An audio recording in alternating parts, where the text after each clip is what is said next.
Na semana passada, eu também preguei sobre o capítulo 3 de Lamentações.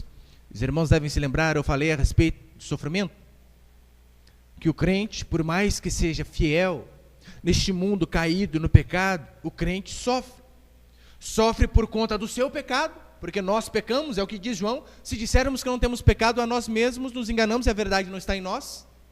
Mas não apenas por conta do nosso pecado, mas também sofremos por pecados de outrem. Ainda que nós sejamos íntegros, buscamos a santidade acima de tudo, e assim deve ser o cristão, sofremos também por conta do pecado de outros. Foi assim que aconteceu com Jeremias. A nação não se arrependeu dos pecados, e ele durante anos pregando sobre o arrependimento, e quando veio o castigo de Deus sobre o seu povo, pegou a todos, inclusive o profeta, para mostrar para mim e para você que nós também sofremos.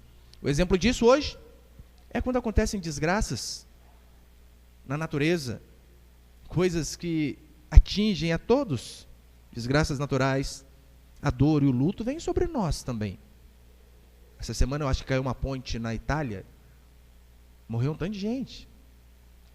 Você acha que só tinha ímpio lá? Claro que não. A dor, o luto vem sobre nós.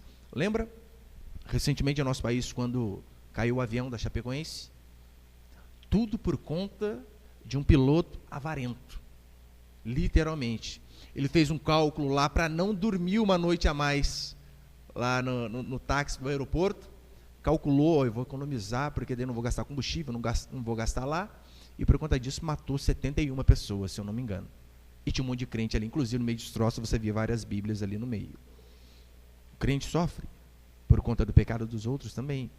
Mas o interessante é que aqui em Lamentações 3, nós vemos no versículo 22, no versículo 21, que diante de tanta desgraça, a oração de Jeremias, ele olha e vê: Senhor, o Senhor ainda tem sido misericordioso. E olha que ele diz, que nós temos que trazer à memória aquilo que nos dá esperança. Foi isso que ele fez. Ele não aprendeu algo novo. Ele simplesmente trouxe à mente dele aquilo que ele já sabia a respeito de Deus. Ou seja, traga à memória aquilo que pode dar esperança a mim e a você. Foi isso que ele fez. E o que trazia esperança, Jeremias? Ele diz no versículo 22, as misericórdias do Senhor são a causa de não sermos consumidos, porque as suas misericórdias não têm fim, renovam-se a cada manhã. Ou seja, ele lembra da misericórdia de Deus, mesmo em meio à desgraça, mesmo em meio ao caos. Ele diz, o Senhor ainda é misericordioso, porque era para termos morrido todos. Mas ele ainda assim conservou alguns. O julgamento foi terrível, mas o que manteve a fé de Jeremias foi as misericórdias do Senhor. E agora você pode acompanhar comigo, versículo 33, por favor? O tema da minha pregação hoje é reclamações. Parece com lamentações, né? Mas você vai ver como nós também reclamamos bastante. Lamentações, capítulo 3, versículo 33. Diz assim a Escritura. 31. O Senhor não rejeitará para sempre. Essa é a esperança de Jeremias, né? O Senhor é misericordioso. Pois ainda que entristeça alguém, usará de compaixão, segundo a grandeza das suas misericórdias. Olha, ainda que entristeça alguém. Versículo 33. Porque não aflige, nem entristece de bom grado os filhos dos homens. Ou seja, Deus não tem prazer em entristecer a mim e a você, em nos fazer sofrer. É isso que ele está dizendo. 34. Pisar debaixo dos pés a todos os presos da terra, perverter o direito do homem perante o Altíssimo, subverter o homem honesto no seu pleito, não veria o Senhor? Quem é aquele que diz, e assim acontece quando o Senhor não mande? Acaso não procede do Altíssimo, tanto bem como mal? Por que, pois, se queixa o homem vivente? Ou seja, por que reclama o homem vivente? Por que se fica murmurando? E ele responde, queixe-se, reclame, queixe-se cada um dos seus próprios pecados. Esquadrinhemos os nossos caminhos, provemos-los e voltemos para o Senhor. Ou seja, esquadrinhemos o nosso caminho. Olhe para a sua vida, aquilo que você tem feito de errado, e volte para o Senhor, para aquilo que é correto. Verso 41. Levantemos o coração juntamente com as mãos para Deus nos céus, dizendo, nós prevaricamos, ou nós pecamos e fomos rebeldes. Até aí, tá bom, o restante eu vou explicando. Essa é a grande oração de Jeremias. Ele vê a misericórdia do Senhor e vê o povo também reclamando, mas ele diz, calma aí, se tiver que reclamar, não reclame da circunstância, se tiver que se queixar, queixe-se dos seus próprios pecados, porque é por conta disso que o castigo sobreveio sobre essa nação. Lembra quando Esdras diz? O Senhor castigou por conta de nós. Nossa culpa, nós fizemos aquilo que é errado. E é isso que ele diz no verso 39. Por que se queixa o homem vivente? Queixe-se cada um dos seus próprios pecados. O livro fala sobre lamentações. Mas hoje eu quero falar, como eu disse, especificamente sobre reclamações. Você sabe, lamentações, o tema do livro, é bem sugestivo, é o que está acontecendo aqui. O profeta olha e lamenta, e lamenta, e lamenta. E em Lamentações 3, uma das ideias de que realmente traz insatisfação para o ser humano, sabe o que é? Insatisfação com a circunstância. Aquilo que realmente coloca o homem para baixo, aquilo que nos coloca para baixo, que faz a gente ficar triste, é por conta de insatisfação com alguma coisa que está acontecendo com a gente. Esse é o grande problema do ser humano. Ele sempre acha que merece algo melhor. Esse é o nosso problema. Diante das circunstâncias difíceis, das coisas que nós não conseguimos, diante das derrotas, nós sempre dizemos: eu não merecia estar passando por isso. Eu merecia algo melhor. E o ser humano chega ao cúmulo de ficar triste com a alegria alheia. Porque convenhamos, você está lá, precisando de um emprego, e você descobre que abriu uma porta de emprego para o cara do lado, ganhando 2 vezes o que você sonhava em ganhar.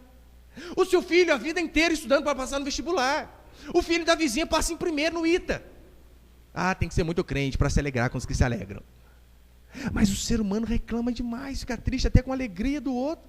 Percebeu como que para a gente, na maioria das vezes, nada está bom? O carro nem sempre é o melhor. O trabalho é sempre ruim. O patrão é sempre endemoniado.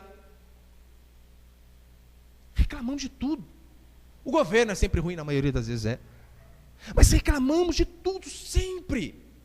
Conta-se que uma vez, um rapaz estava num voo, um senhor, e ele foi o voo inteiro dizendo assim: ai, que sede que eu tenho. Ai, que sede que eu tenho. Ai, que... E o povo começou a ficar injuriado já. O cara só reclama. Então o cara não aguentou. Falei: meu Deus do céu, tem que trazer água para esse cara aqui. Foi lá, pegou água com a comissária e trouxe água para o rapaz. O rapaz parou de falar: ai, que sede que eu tenho. Deu 2 minutos: ai, que sede que eu tinha. Ai, que sede que eu tinha. Ou seja, a vida dele é reclamar. Não tem pessoas que assim, nada está bom. Sai de um setor, vai para o outro, reclama. Aumenta o salário, nossa, mas só R$300. Miséria. Só reclama o tempo todo. Como eu e você nos queixamos sempre.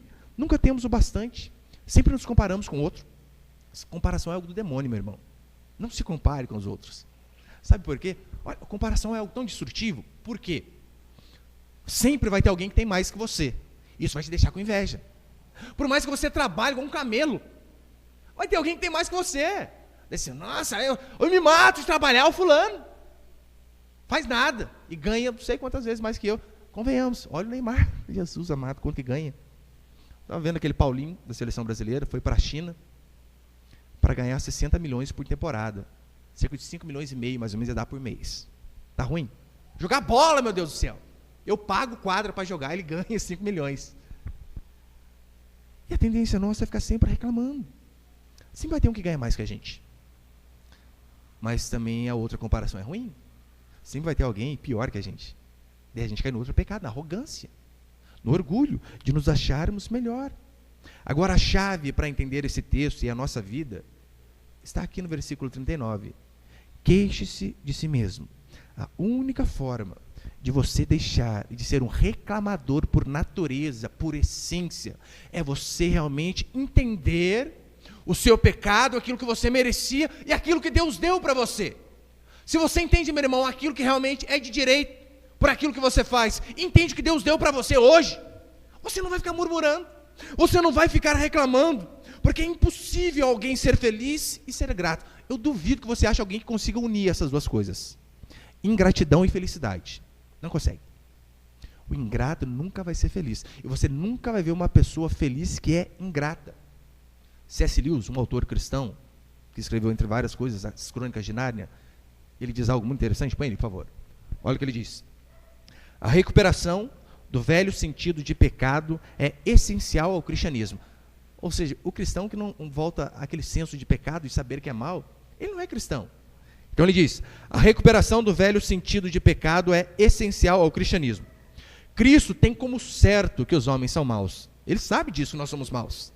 O problema é que nós não sabemos.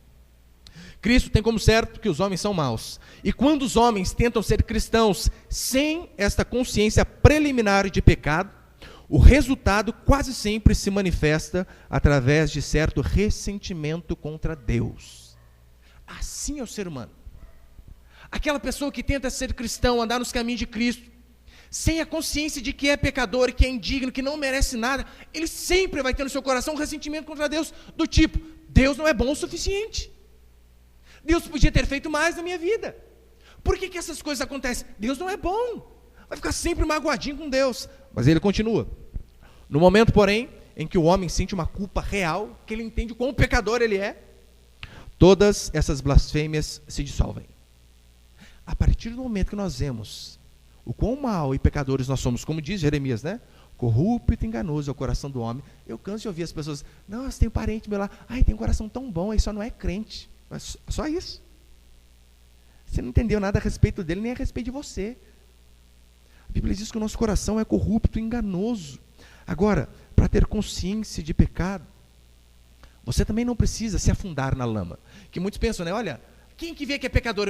Aquele que se arrebenta nos bordéis da vida. Mentira.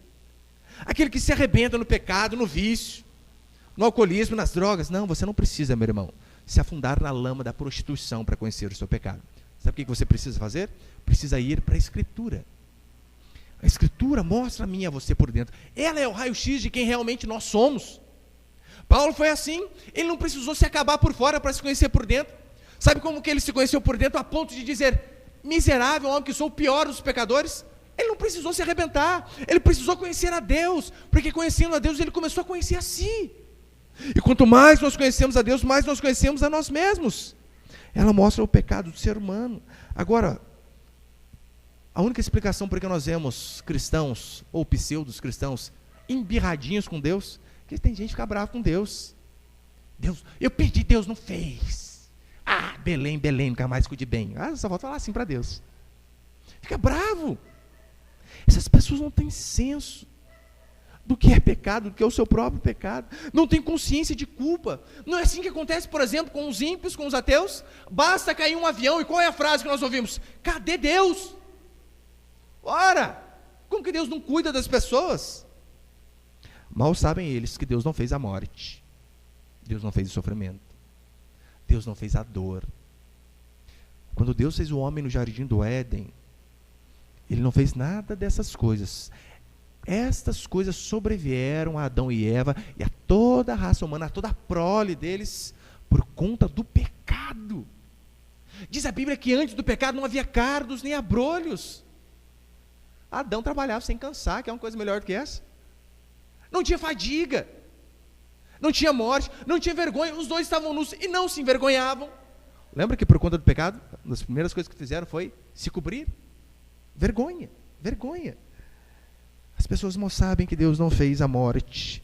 No Éden, o jardim das delícias, a desgraça veio por culpa do homem.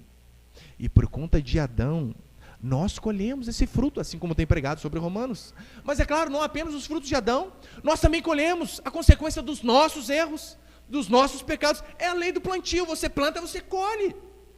Não espere, meu irmão, plantar uva e colher abacate. Não funciona dessa forma. Deus criou o paraíso, nós escolhemos outro caminho.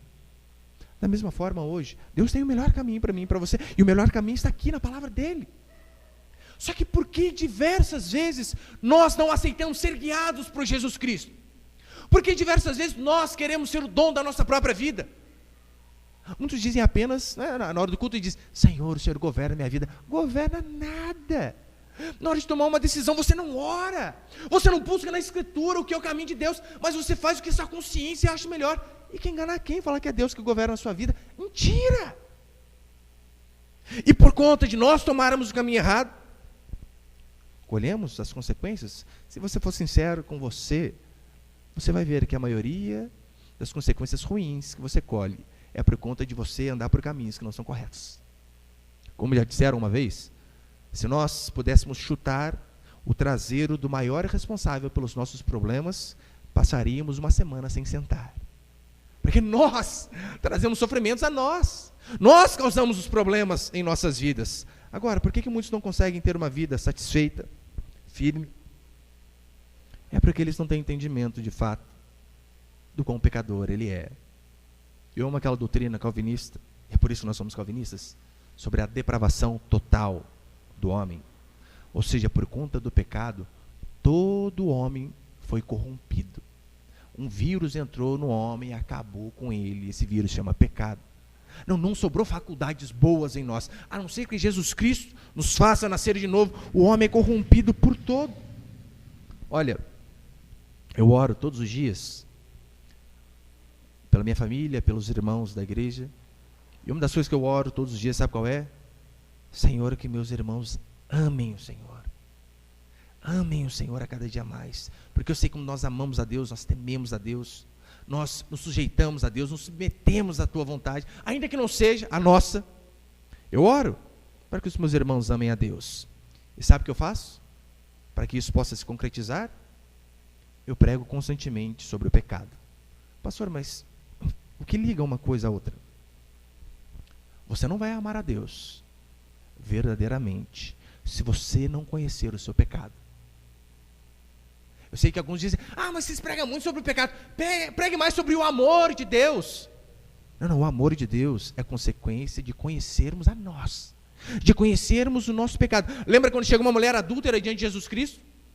E naquela época, você sabe, não havia carros, camelo era o meio de transporte, o chão não era asfalto, daí você pega poeira, sujeira, caca de camelo. Algumas casas tinham algumas serviçais, alguns escravos, para limpar o pé das pessoas quando chegavam nas casas. Porque, convenhamos, imagina, você fazer refeição e não tinha mesa, sentados ali no chão, com o pé cheio de sujeira. O cheiro devia ser insuportável. Então, algumas pessoas tinham escravos que limpavam os pés das pessoas que chegavam e dos visitantes. Então, Jesus Cristo fala sobre uma mulher adúltera, que ela vem por detrás de Jesus Cristo, numa casa onde o dono não ofereceu alguém para lavar os pés dele. E sabe o que ela faz? Ela lava os pés do Senhor, com água não, com lágrimas. Chora e chora e chora, a ponto de lavar os pés dele. E enxuga os pés do Senhor com cabelo. Ela não preocupou assim, a progressiva vai estragar. Não. Lavou com lágrimas e secou com cabelo. Sabe o que é interessante? Essa mulher foi uma das que mais amou a Jesus Cristo. Sabe por quê? Porque ela muito se viu como pecadora. Ela sabia, eu não sou digno nem de fazer isso aqui. Mas como ela mais teve noção do seu pecado, ela mais amou. Foi isso que ele disse. Portanto, não tem como você crescer no amor a Deus se você não crescer no conhecimento do seu pecado. Não tem como amarmos a Deus se não vermos o quão pecadores nós somos. As pessoas que vivem reclamando que são merecedores de algo, é porque elas não conhecem a si mesmas. Agora, quando nós começamos a entender como Esdras, que olha aquela desgraça que Jeremias estava vendo também, e ele diz, estamos colhendo o fruto do nosso pecado. E ainda diz assim, o Senhor tem dado menos do que merecem as nossas transgressões.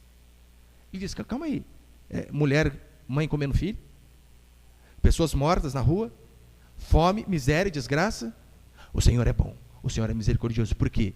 Sobreviveu a alguns, todos merecíamos ter morrido.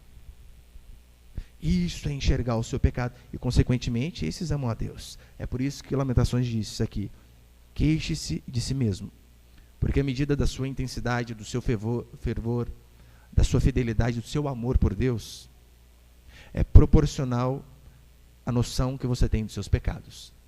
Quanto mais conhecimento do seu pecado, mais você vai amar a Deus. Se você falhar em entender quem é você, você vai falhar em entender quem Deus é. É assim que funciona. Precisamos entender quem nós somos para então entender quem Deus é. É assim que nós conhecemos o amor de Deus. Então quero passar alguns princípios aqui hoje, né? Primeiro, põe lá, por favor. O primeiro princípio de hoje é: Deus não tem prazer em punir. Você pode acompanhar comigo? Versículo 33, por favor.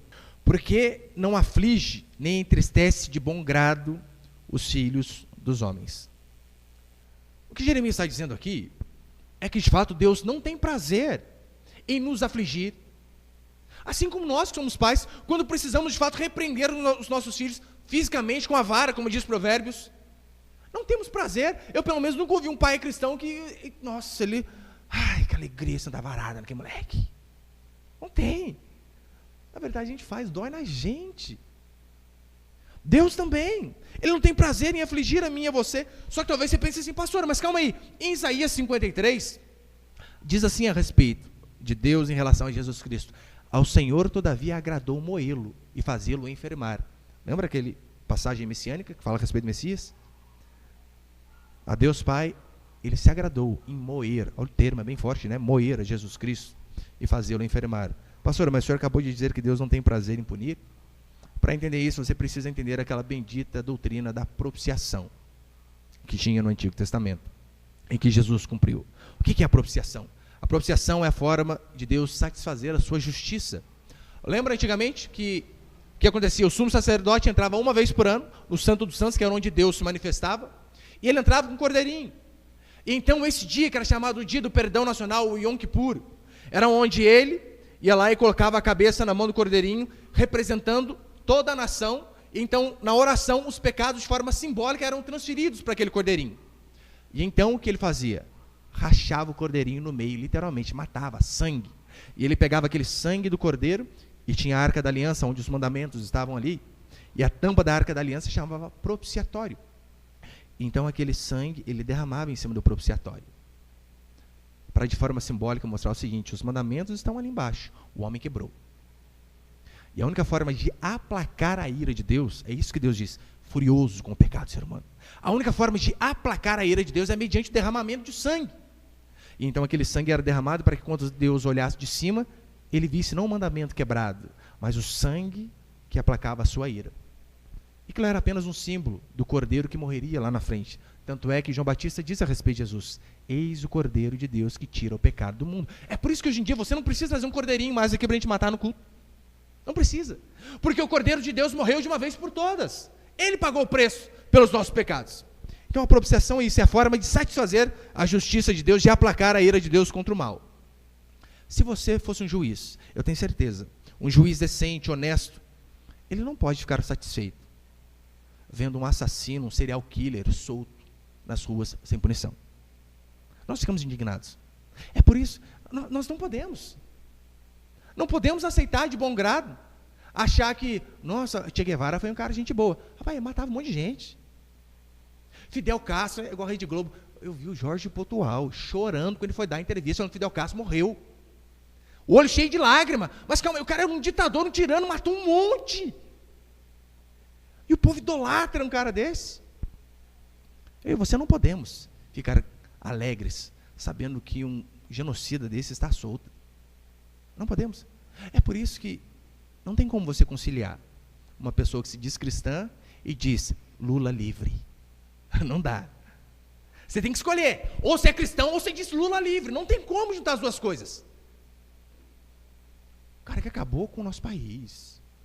Corrupto. Como você apoia as duas coisas? Se você é um juiz honesto, você não tem que ficar feliz. Pedir para o Lula sair da cadeia. Apesar que eu peço, né? Daqui a 12 anos, no mínimo.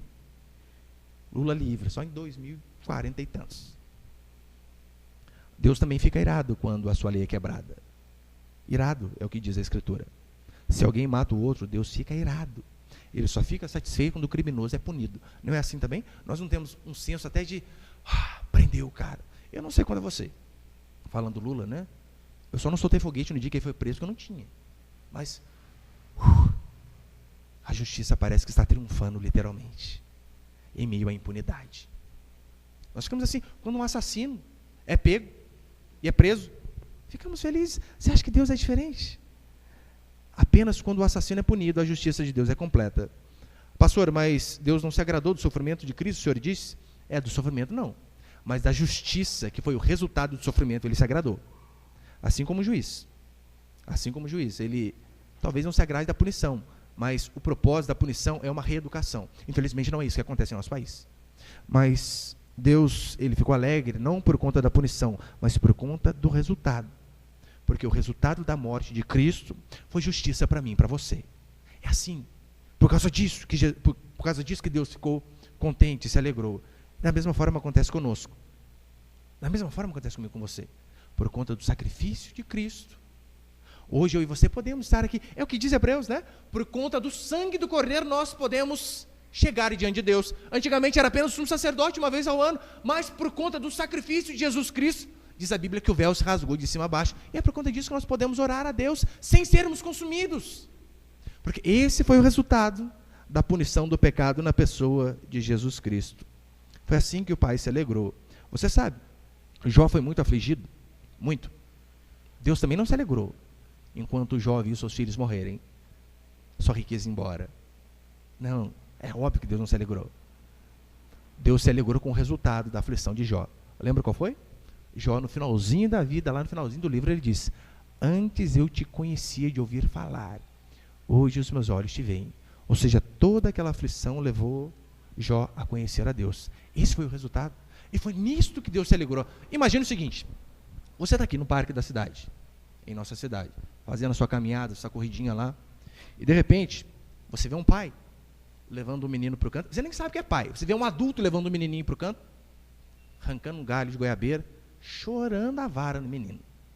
Se você não sabe quem é, a primeira coisa que você vai pensar: que abuso, que truculência, criminoso. Não é assim? O senso nosso de defesa sempre em relação ao mais fraco, sempre com dó do mais fraco. Provavelmente você ia ter esse pensamento. Agora, imagine que você vai lá e pergunte, né? Por que você está fazendo isso com esse rapazinho? E ele disse para você: olha, ele é meu filho. Enquanto eu estava caminhando, ele roubou o celular daquela pessoa que está lá na frente. Por isso, eu estou fazendo como diz o provérbio: fustigarás a criança com vara, não morrerás. Aquele pai não está batendo por prazer. Justamente o contrário. Porque ele ama o filho, ele está punindo. Porque ele não quer ver o filho nesse caminho, porque ele sabe. A tendência, começou com o dinheiro que fica em cima da estante, com a moedinha que fica no bolso da camisa, vai subindo, vai para o celular, do celular vai para o banco e vai um monte de coisa. Ele diz: não quero que eu amo meu filho, por isso que eu faço isso, eu não quero ver ele no caminho do roubo e da desgraça. É isso. A aflição, aquilo que aquele pai fez, afligindo o filho dele, ele não se alegrou. Mas se o menino para de fazer aquilo, para de roubar, ele vai se contentar com o resultado, sabe? Puxa, foi difícil. Porque você sabe, quando a gente bate no filho, dói na gente. Dói na gente. Por isso que eu falo para você: não bata com a mão, daí dói mais você. Não bata com a mão. É lei da ação e reação, não adianta. Volta. Dói na gente. Mas o resultado daquilo é que realmente traz prazer. Quando nós estamos sendo disciplinados por Deus, quando nós estamos sofrendo, às vezes nós chegamos até a duvidar do amor de Deus, né? Ô louco, mas para que Deus está fazendo isso comigo? Deus não me ama? Muito pelo contrário. Muito pelo contrário. Quando Deus nos disciplina, como diz Hebreus 12, se estáis sem repreensão de que todos sois participantes, não sois filhos e sim bastardos. Ou seja, você vive no erro. Deus não pune, é a grande chance de você não ser filho. Porque os filhos de Deus, ele pune. E quando pune, ainda que doa e dói, não é para nos humilhar, mas para nos colocar no prumo, para mostrar: esse aqui é o caminho correto. Muda. Essa aflição é porque você está andando no caminho errado. Agora anda direito. Esta é a grande função. Deus disciplina a gente, meu irmão. Nem sempre só quando diretamente, né? O cara roubou, adulterou, fez isso. É claro que Deus disciplina. Mas Deus disciplina também a gente, sabe por quê? Por conta daqueles pecadinhos internos. Arrogância, orgulho.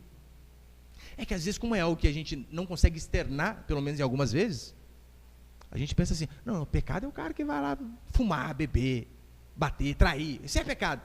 E nos esquecemos que também aquilo que passa em nossa mente, que o nosso orgulho, que a nossa arrogância é pecado da mesma forma. E é claro que Deus disciplina. A disciplina do Senhor, pode ter certeza, é a manifestação do amor de Deus por nós.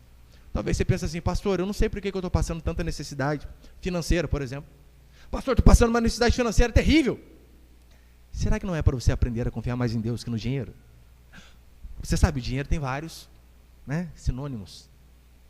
No quartel nós chamávamos de pagode, né? O pessoal do mundo gosta de pagode. Olha o dia de pagode, por quê? É o dia da festa. Olha como que muitos chamam de dinheiro: faz-me rir. Já ouviu falar disso? Porque convenhamos, está cheio de dinheiro, quando você vai ficar triste, com um monte de dinheiro, faz-me rir o nome do negócio. E às vezes Deus tira, sabe por quê? Não, é o dinheiro que faz você rir. Quem faz você rir sou eu.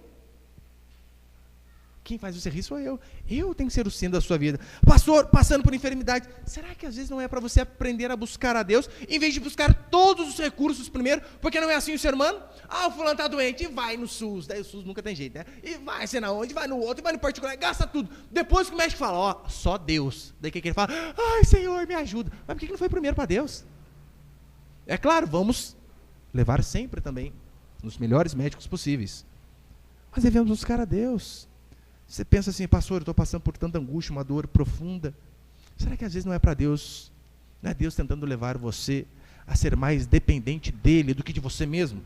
Porque o ser humano é assim, ele é orgulhoso. Ele confia mais nele do que em Deus. E às vezes Deus precisa ir fazendo isso, né? Vai moldando a gente até que a gente possa se dobrar. Tem aquela frase que diz, né, que diante do joelho, aquele versículo aqui que diz, diante de Deus todo joelho se dobrará. O Washer, ele explica essa frase desse jeito, esse versículo assim, olha, quando Deus diz que diante dele todo joelho se dobrará, ele está dizendo que vai se dobrar, quer você queira ou não. Se você não se dobrar por bem, reconhecendo que ele é Deus, Deus vai quebrar a rótula do seu joelho para que você se dobre por mal, mas você vai se dobrar diante dele. É assim que funciona. E segundo princípio, o julgamento divino, versículo 34, você pode acompanhar comigo? Lamentações 3, 34. Pisar debaixo dos pés a todos os presos da terra, perverter o direito do homem perante o Altíssimo, subverter o homem no seu pleito, não veria o Senhor? Aqui ele está falando de homens que torcem a justiça, corruptos que se vendem, enquanto o pobre está sofrendo, não só o pobre, aquele que está sendo injustiçado de alguma forma. E o que ele diz é que aos olhos do Senhor, essas coisas não passam em branco. Deus vê todas as coisas. No verso 37, depois ele continua, né? Quem é aquele que diz, e assim acontece, quando o Senhor não mande? Ou seja, tudo que acontece está debaixo do controle do Senhor. É isso que ele está dizendo. É Deus quem governa. É Deus quem manda. Essas pessoas talvez pensem, olha, estamos fazendo errado e ninguém está vendo. Não, Deus está vendo. Às vezes nós estamos fazendo as coisas erradas e parece que não vem a consequência. Deus está vendo. Às vezes nós queremos fazer as coisas da nossa cabeça, do nosso jeito. E ele ainda diz, olha, você só vai fazer se Deus quiser. Quem é aquele que diz e assim acontece quando o Senhor não mande? Ou seja, você pode fazer seus planos, mas o Senhor procede a decisão. Porque eu garanto para você, se você falar assim, eu vou fazer tal coisa, não interessa a vontade de Deus. Meu irmão, se Deus não quiser, você não faz. Quer um exemplo? Jonas. Deus falou, Jonas, vai lá pregar em Nínive. Lá. Era para cá. Lá, para lá. Não que seja para lá Nínive, né? Sabe o que Jonas fez? Fugiu de Deus. Foi para Tarsis, para o oposto. Acho que ele pensou assim, eu vou dar um perdido no Senhor, não vai achar eu lá. Tarsis literalmente era conhecido como o fim do mundo naquela época. Você consegue imaginar alguém escondendo de Deus? Igual Adão, diz a Bíblia que Deus veio depois pegar, Adão escondeu atrás do arbusto. Inteligente, hein? Eu leio a Bíblia, eu dou risada, mas Adão é um piadista, é o primeiro humorista que surgiu, esconder atrás de Deus no arbusto. Teve uma vez, eu estava numa loja de uma irmã, e tinha um posto de gasolina do outro lado da rua.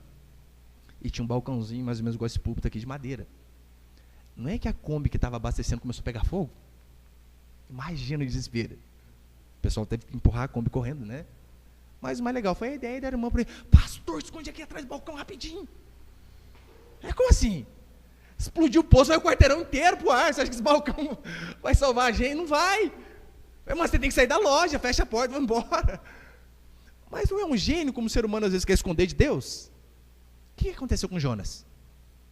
Já quer esconder? Não foi por bem, meu. Você vai. Nem for vomitado, você vai. E então o peixe solta Jonas lá na onde que ele tinha que ter ido. É assim que funciona. Se Deus falou, meu irmão, você vai fazer. Quer você queira, quer não. Assim Deus mostra que Ele é absoluto, que Ele governa, que todas as nossas decisões também estão debaixo do controle do Senhor. O exemplo disso é Nabucodonosor. Olha do que Deus chama Nabucodonosor. Porque talvez Nabucodonosor pensava assim, rapaz, eu sou o cara. Eu subjuguei o povo de Deus. Não, ele não subjugou o povo de Deus. Ele foi apenas um instrumento para que o povo de Deus sofresse. Tanto é que olha o que o Senhor diz de Nabucodonosor. Eis Nabucodonosor, meu servo. Ou seja, você é meu marionete, rapaz. Você não faz nada sem eu autorizar. Eu que uso você. Mas no versículo 38, diz assim, né? Talvez um versículo que a gente possa entender errado. Acaso não procede do Altíssimo tanto mal como bem? Daí talvez você pense assim, pastor, então aí está dizendo que Deus faz o homem pecar, colocando maldade no coração do homem? Santo Deus me livre. Deus me livre, todas as interjeições possíveis. É óbvio que não. Deus não coloca a maldade no coração do ser humano. Pastor, mas está escrito aí, meu Deus do céu. Acaso não procede do Altíssimo tanto mal como bem? A forma correta de entender esse versículo é: acaso não procede de Deus tanto a bênção como a maldição? Tanto o louvor como a punição, a alegria como o choro? O sofrimento, você sabe, a tragédia é terrível.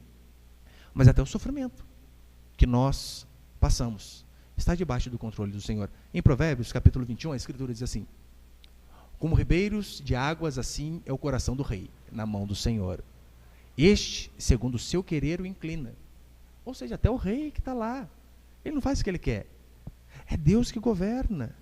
E às vezes, como diz a Escritura, governadores tiranos, é justamente para punir o povo, assim como estava acontecendo aqui com Israel. Por que Nabucodonosor se levantou e subjugou a eles? Por conta do pecado. Agora você entende, né? Porque 16 anos de PT, por conta da gente, por conta do nosso pecado, por conta disso. Deus não coloca de forma alguma a maldade no coração do homem. Sabe o que ele faz? Ele apenas utiliza a maldade que já existe. Foi assim com Nabucodonosor. Deus não colocou aquela maldade no coração dele. Apenas usou a maldade que já tinha para punir o seu próprio povo. Foi assim com o faraó, quando Deus endureceu o coração dele. Não foi Deus que colocou maldade no coração de faraó. Claro que não, de forma alguma. Deus apenas retirou a sua bondade. Apenas fez isso. Da mesma forma, lembra quando a Escritura diz que Deus, foi sua vontade que Jesus morresse? Daí você vai ler o Novo Testamento, diz que Judas entregou a Jesus. Mas calma aí, foi Deus que fez ou foi Judas que fez? Não consigo entender. Deus, ele não colocou a avareza no coração de Judas para vender o Salvador. Claro que não. O que ele fez? Ele utilizou a avareza que já havia, retirando a sua bondade, cortando a sua bondade, para que então o propósito dele se cumprisse. Talvez a melhor ilustração seja lá em Apocalipse. Diz a Bíblia que os 4 anjos estão, né, protegendo a terra, para que a destruição não viesse, para que os ventos não viessem, e eles estão segurando os ventos, então. É mais ou menos isso que acontece. Deus, ele está segurando o ser humano, o pecador, para que ele não faça tudo o que ele consegue. Mas às vezes o homem é tão promíscuo, tão ruim, que Deus faz o quê? Deus coloca a maldade? Não, apenas solta. É quando você prende, né? Ah, quem criança nunca brincou? Ah, tá caindo água lá da calha, você tampa a calha. Vai juntando água. Daí você solta, aquele monte. Deus só faz isso. Ele apenas solta para que o ser humano possa fazer aquilo que é de sua natureza, maldade. É por isso que eu sempre digo, Hitler não foi uma anomalia. Mas Hitler é o que todo ser humano tem capacidade de ser, se a bondade de Deus não o limitar. Se a bondade de Deus não o frear. É por isso que nós temos que acreditar na graça e na misericórdia do Senhor, que o Senhor controla a maldade do ser humano. Sabe por quê? Meu irmão, porque se Deus não controlasse a maldade do ser humano, a gente não saia nem para a rua. Eu não teria coragem, sabendo que Deus não freia o ser humano. A gente estaria perdido. E terceiro, e último princípio para encerrar, põe ali, por favor. Terceiro e último princípio, a queixa humana. Você pode acompanhar comigo, versículo 39, por favor? Por que, pois, se queixa o homem vivente? Queixe-se cada um dos seus próprios pecados. Dos seus próprios pecados. O que ele está dizendo aqui é o seguinte, olha para cá, por favor. Quem quiser reclamar, não reclame dos outros. Não reclame das circunstâncias, mas queixe-se de você mesmo. Aqui está a razão para toda infelicidade e tragédia do ser humano. Ele não consegue se ver como pecador, como falho, como miserável. Certa vez uma revista britânica fez uma pesquisa, e na pesquisa tinha a seguinte pergunta, né? Qual o problema da humanidade? Então Chesterton mandou uma carta e disse assim, o problema da humanidade sou eu. Eu sou o problema. Ele estava certo, era ele. Da mesma forma que nós também. Sabe qual que é o problema? Sabe por que o mundo está desse jeito? Pastor, os políticos corruptos lá. É, claro. Mas será que às vezes também não pode ser você que dá uma cortadinha na fila, põe o carro, na vaga do deficiente, é rapidinho. Será? Será que às vezes não pode ser nós também? Que se chega na lotérica e está aquela fila bem grande, e tem um amigo seu que está lá na frente, você faz o quê? Paga a conta para mim aí. Será? Nós somos o problema. Por que o ser humano se queixa? Por que o ser humano se queixa? É porque ele não viu a profundidade do seu pecado. Ele acha que ele merece mais. Acha que ele merece mais. Para encerrar, lembra aquela parábola dos trabalhadores? Diz a Escritura que o Senhor sai para assalariar pessoas. Então ele pega um às 8 da manhã, o outro ao meio-dia, o outro às 5 horas da tarde, e o expediente acabava às 6. E quando ele pega o primeiro, olha, quer trabalhar para mim? Te pago R$100 por dia, só para a gente entender melhor. O cara, estou parado? Claro que quero. Ele pega o cara meio-dia, não combina salário. Pega o cara às 5 horas da tarde, faltando 1 hora para acabar o expediente, não combina salário. E então ele começa a pagar as pessoas, ele paga do último. Chama o que trabalhou por último. E para o cara que trabalhou 1 hora só, sabe quanto que ele dá? R$100. Você imagina o cara que começou a trabalhar às 8, se fosse você, se fosse eu. Nossa, o cara trabalhou 1 hora, só ganhou 100zão. Ah, hoje a marmita vai render, com certeza. Estamos bem? Então diz a Bíblia que ele chama aquele que começou a trabalhar primeiro e dá R$100. E ele fica bravo. Mas como assim? Eu aguentei a fadiga, o sol, o dia todo. E aquele não trabalhou 1 hora só. Como? Igualaste ele a mim. Então o Senhor responde, te fiz injustiça? Quanto que eu combinei com você? Não era 100? Estou sendo injusto? Agora, se eu quero ser gracioso para com aquele outro, qual o problema? Você que é mau. Você percebeu que a infelicidade dele não veio porque o Senhor foi injusto, mas porque ele se comparou com outro? Agora imagine se você é o outro homem, que trabalhou 1 hora só. Ah, vamos pegar para trabalhar. Acabou o expediente. Ô, logo, não fiz nada. Foi isso que aconteceu com ele. Se é você reclamaria? Cara, ganhou 100zão, trabalhar 1 hora só? Você chamaria o sindicato? Não, que injustiça que é esse aqui. Chama o sindicato lá. Não, trabalhei 1 hora, só ganhei 100. Não, está errado isso. Tem que ganhar menos. Você reclamaria? Se fosse caminhoneiro?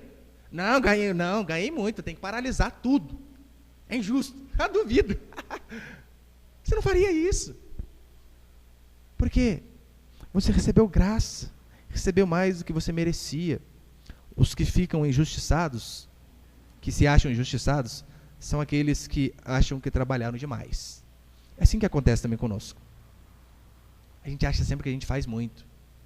E Deus não recompensa o suficiente. E o outro, que a princípio não faz nada, como que pode, Senhor, ganhar mais do que eu? Quem é grato sabe que tem sempre mais do que merece. E assim que você precisa enxergar. Ainda que você não tenha tudo que você quer, você possui muito mais do que você merece. Pastor, mas mora de aluguel, tem dificuldade. Está reclamando do quê? Você merecia a casa própria, assumir a casa, minha vida, sei lá no inferno. Cantar a musiquinha, né? Aqui é o meu lugar, onde plantei meu canteiro. Lá tinha que cantar. Lá era o nosso lugar. Mesmo assim, Deus tem sido misericordioso para com a gente. Por que você reclama? É porque você acha que você trabalhou demais. Você acha que você é digno. E por conta de Deus não reconhecer, você fica bravo. A princípio, né, Deus não reconhecer. Para encerrar, lembra quando a Bíblia diz sobre a mulher de Ciro Fenícia? Essa semana, ontem, eu contava essa história para o meu filho. E eu explicando para ele, né? A mulher chega diante de Jesus com a filha doente. Senhor, faz a minha vida. Primeiro, Jesus nem responde. Ele, nossa, pai. Jesus falou nada. Depois Jesus responde e diz, não vou fazer na sua vida, vou fazer só na vida deles. Pai do céu, Jesus está bravo. A mulher insiste, sabe o que Jesus fala para ela? Não convém tirar o pão dos filhos e dar para os cachorrinhos. Chama de cadela, né? Pai, Jesus, pecador. Não é, meu filho, espera eu terminar a história. Calma aí. Você imagina se fosse você. Provavelmente você sairia dali bravo, insensível. No dia civil diz que é Deus, e olha aí, minha filha é doente, faz nada, ainda me chama de cadela. Sabe qual foi a atitude daquela mulher? Ela se humilhou mais ainda. Ela disse, Senhor, eu sei que eu não sou digna, eu sei que eu sou uma cadelinha, mas até os cachorros comem das migalhas que caem debaixo da mesa do seu dono. Por conta dela dizer isso, diz a Bíblia que Jesus se espanta. Consegue imaginar Jesus tomando um susto? Meu Deus, que fé é essa, mulher? E disse para ela, grande é a tua fé. Por quê? Porque ela sabia, eu não sou digno, mas tem misericórdia da minha vida. É a mesma coisa que eu e você devemos fazer. Essas são as orações mais atendidas. Não aquela que nós chegamos requerendo algo. Senhor, ó, trabalhei certinho, cadê o pagamento? Não, mas aquelas que nós chegamos diante de Deus, Senhor, fiz tudo que eu podia, mas tudo que eu podia é pouco. Eu não estou pedindo por aquilo que eu fiz, mas eu estou pedindo pela misericórdia do Senhor. Faz na minha vida, na minha família, abre aquela porta de emprego. Porque quanto mais grato você for, maior vai ser a sua fé. Não devemos ficar chateados por conta de outros terem mais que nós. Mas devemos sempre olhar aquilo que nós merecíamos e aquilo que Deus tem dado a mim e a você. É o que diz a Escritura. Se tiver que se queixar, queixe-se de si mesmo. E se eu e você tivermos um coração grato, não andaremos infelizes como muitos andam. Amém, meus irmãos?